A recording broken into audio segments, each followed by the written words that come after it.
আর এটাও জানতে হবে এই আনন্দটা কয়েকদিনের না সারা জীবনের। এটা কি বাস্তব, নাকি আমি আবার নতুন করে মিথ্যে স্বপ্ন দেখছি?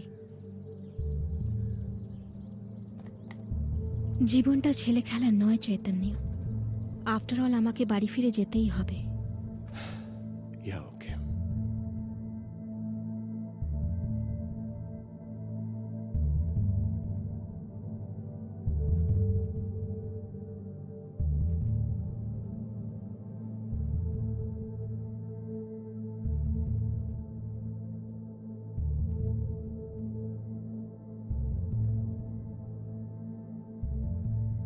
নমস্কার স্যার।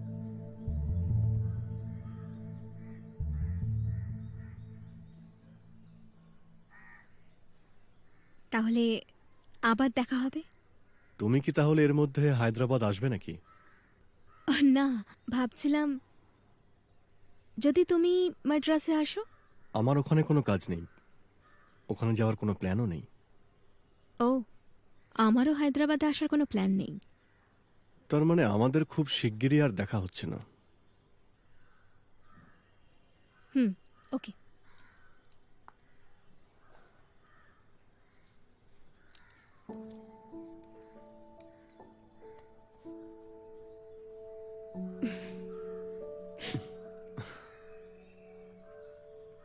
শক্তি,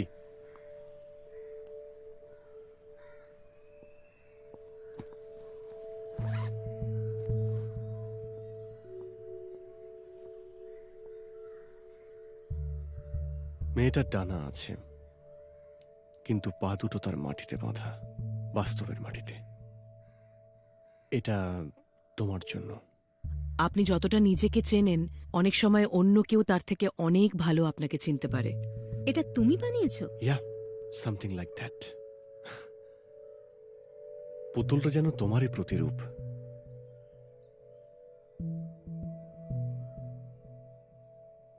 ইউনো, আমি আশা করছি তুমি যা খুঁজছো তা তুমি খুঁজে পাবে। আমার মনে হয় জীবন আমাকে আমূল বদলে দিয়েছে, কিন্তু তবু আসল জীবন এটাতেই বোঝা যায় যখন আপনি সমস্ত ঘাত প্রতিঘাতের সাথে লড়াই করেও আবার মাথা তুলে দাঁড়ান। মাসে মাসে এতগুলো করে টাকা দিই তাকে তোদের মুখ দেখার জন্য?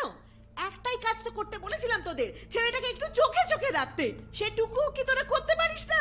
কি করে বাড়ি থেকে পালালো ছেলেটা? কি রাজকার্য করছিলিস শুনি? বল বল, আমি এখন ওকে কোথায় গিয়ে খুঁজবো? কোথা থেকে খুঁজে আনবো? হে ভগবান, আমার ছেলেটা যে কোথায় চলে গেল? এখন দাঁড়িয়ে দাঁড়িয়ে মুখ দেখছিস না? নিজের কাজটাও ঠিক করে করতে পারিস না। আসলে আমি চুপ করে থাকবি। আমার বেচারা ছেলেটা নিশ্চয়ই খুব কষ্ট পাচ্ছে। ও শ্রী, কোথায় গেলি তুই?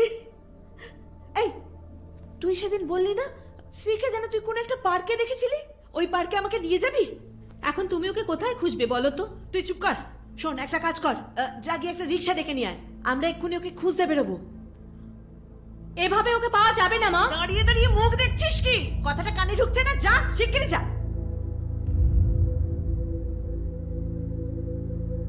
যা গিয়ে একটা টর্চ নিয়ে আয়, যা তাড়াতাড়ি যা। মা, আমাদের পুলিশকে জানাতেই হবে, আর কোনো উপায় নেই। পুলিশ? এ কথা বলে তুই কে? নিজে তো সারাদিন বাইরের জগতেই পড়ে থাকিস। তোর জন্যই আমার ছেলেটা আজ বাড়ি ছেড়ে চলে গেল। আর কিভাবে আমরা শ্রীকে খুঁজে পাবো? তার মানে তাই বলে কি তুই পুলিশকে খবর দিবি? এতদিন ভাইয়ের কোনো খবর নিত না, এখন বড় বড় কথা বলছে পুলিশে খবর দেবে। পুলিশে? কে জানে আমার ছেলেটা কোথায় গেল, কি করছে। এই ঠাকুর, আমাকে ফিরিয়ে দাও, আমার ছেলে আমাকে ফিরিয়ে দাও, ও যেন ভালো থাকে। ওকে না পেলে আমি মরে যাব।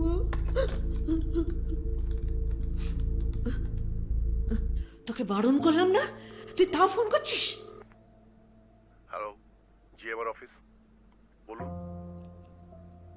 হ্যালো হ্যালো হ্যালো প্রদীপন, আমি শক্তি বলছি। জিএমআর স্যারের সাথে দেখা করতে চাই।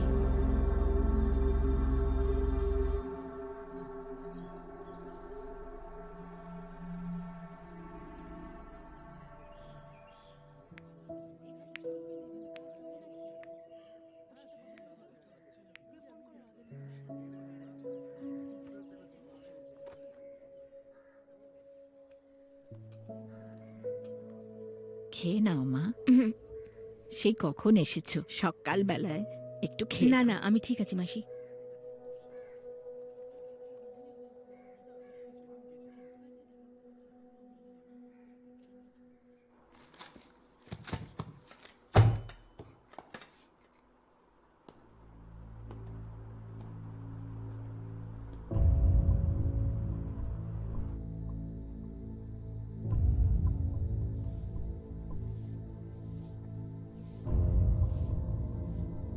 শক্তিমা, আপনি এখানে কি করছেন?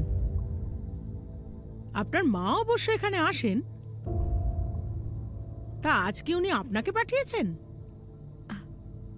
মা আসেন? শেষ কবে উনি এসেছিলেন? সপ্তাহখানেক আগে।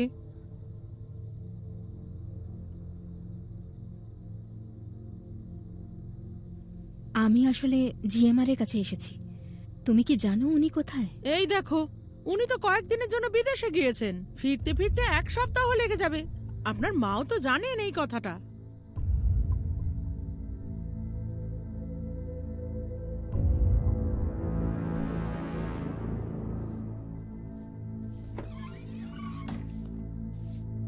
উনি কোথায় গেলেন? এতক্ষণ তো এখানেই ছিলেন, এই মাত্র চলে গেলেন। স্যার, শক্তিমা আপনাকে বলতে বলেছেন উনি কিন্তু আবার ফিরে আসবেন।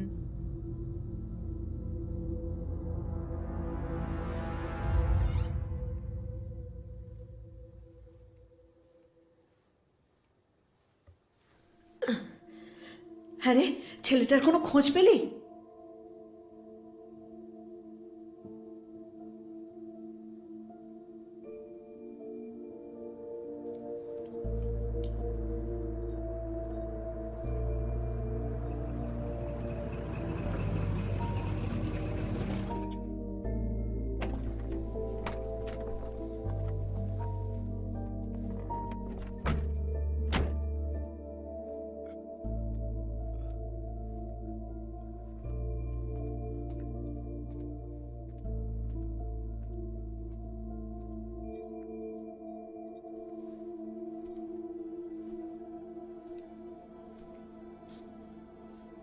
Thank you doctor.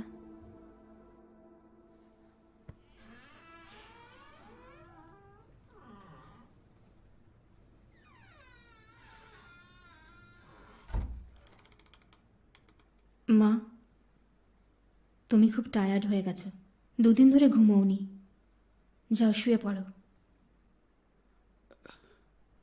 কেন শুচ্ছিস না শ্রী? শ্রী, মায়ের কথা শোনো, শুয়ে পড়ো।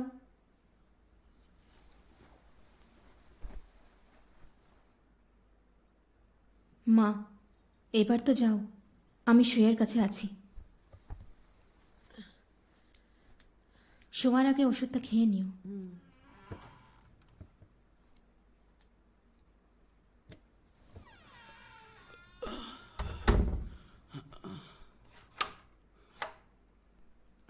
শ্রী, এবার তো শুয়ে পড়, ঠিক করে শো।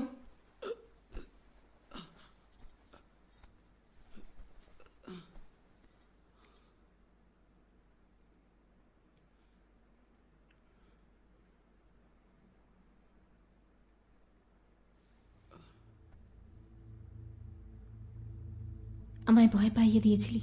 আমি এটা করতে চাইনি, কিন্তু আর পারছিলাম না। ঠিক আছে,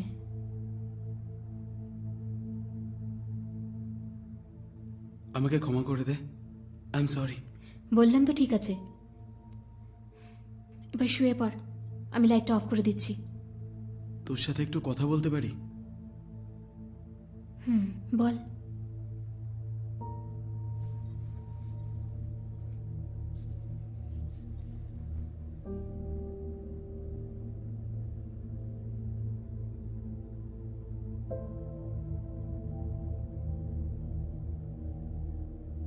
আমার খুব খারাপ লাগছে, তুই কত কষ্ট করিস। যদি কিছু ভালো কথা বলার থাকে তো বল, এসব কথা আর ভালো লাগে না।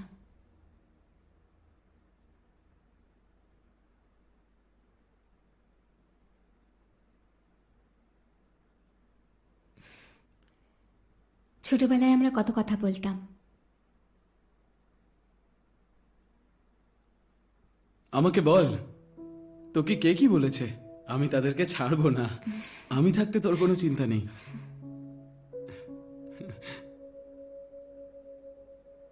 তোর ডায়লগটা মনে আছে? হে মুনিবর, কোনো ক্রুদ্ধ হাতির কি এত শক্তি থাকে যে কোনো বীর সৈনিককে মেরে ফেলতে পারে? তুই জিএমআর এর ডায়লগগুলো কত ভালো বলতিস। তুই জিএমআর এর অভিনয় করতিস, আর এখন তুই তার সাথেই অভিনয় করছিস। বিশ্বাসই হয় না। জানিস দিদি, তোর জন্য আমার খুব গর্ব হয়। তুই যেখানে পৌঁছেছিস আমি স্বপ্নেও ভাবতে পারিনি। তবে আমারও স্বপ্ন আছে, স্বপ্নের জগৎ। আমি সেখানেই থাকতে চাই।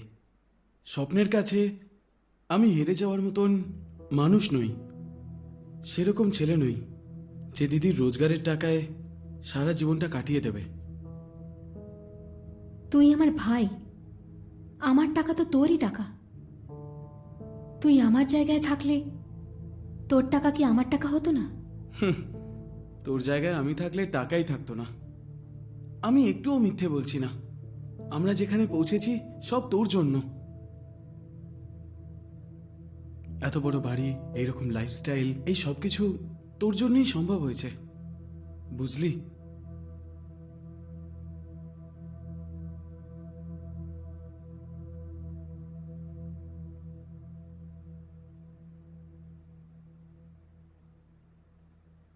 তুই আমাকে একটা কথার উত্তর দে।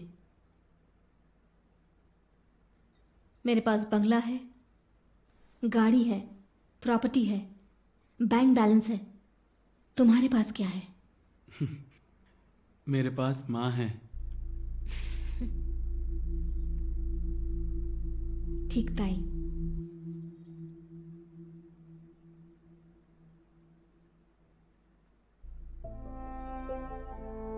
অনেক কথা হয়েছে, এবার আমি শোবো। লাইটটা নিভিয়ে দে। হুম।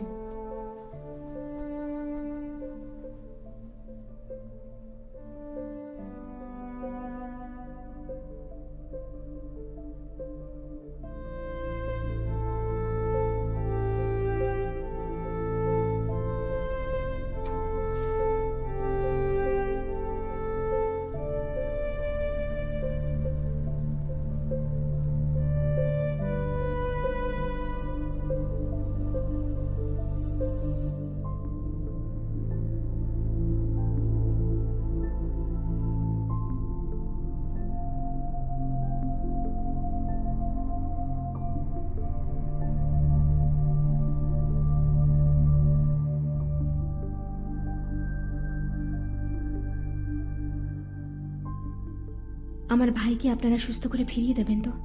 একদম ঠিক হয়ে যাবে।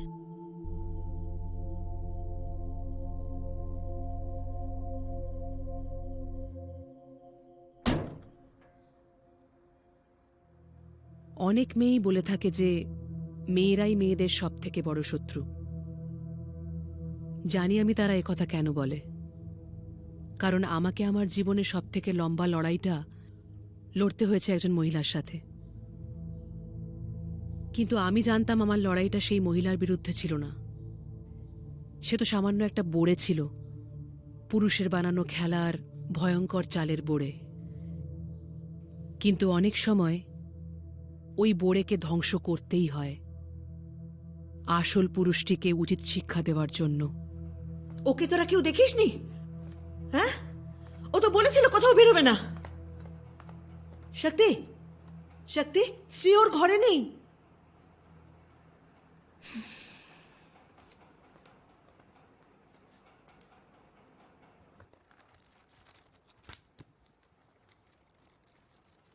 শক্তি, শ্রী কোথায়?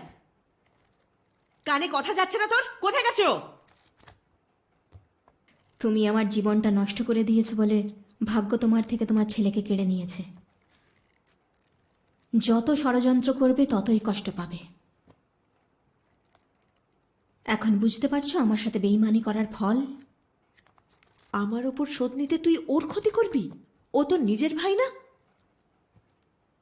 রিহ্যাব সেন্টারে শ্রীর ভালো ট্রিটমেন্ট হবে। শাস্তি দিচ্ছি তোমাকে, শুধুমাত্র তোমাকে। আমাকে জিজ্ঞেস না করেই তুই আমার ছেলেকে পাঠিয়ে দিলি? তোর এত সাহস হলো কি করে? মনে আছে সেদিনের কথা? সৈয়দকে আমি শাস্তি দিয়েছিলাম, যদিও তুমি ছিলে আসল অপরাধী। মায়া স্যারের অফিসে আমি যা বলেছিলাম সৈয়দ সে কথা তোমায় বলেছিল, আর সে কথা তুমি জিএমআরকে লাগিয়ে দিলে। বেচারা সৈয়দকে আমি কাজ থেকে বের করে দিলাম, আর তুমি এমন ভান করলে যেন কিছুই জানো না।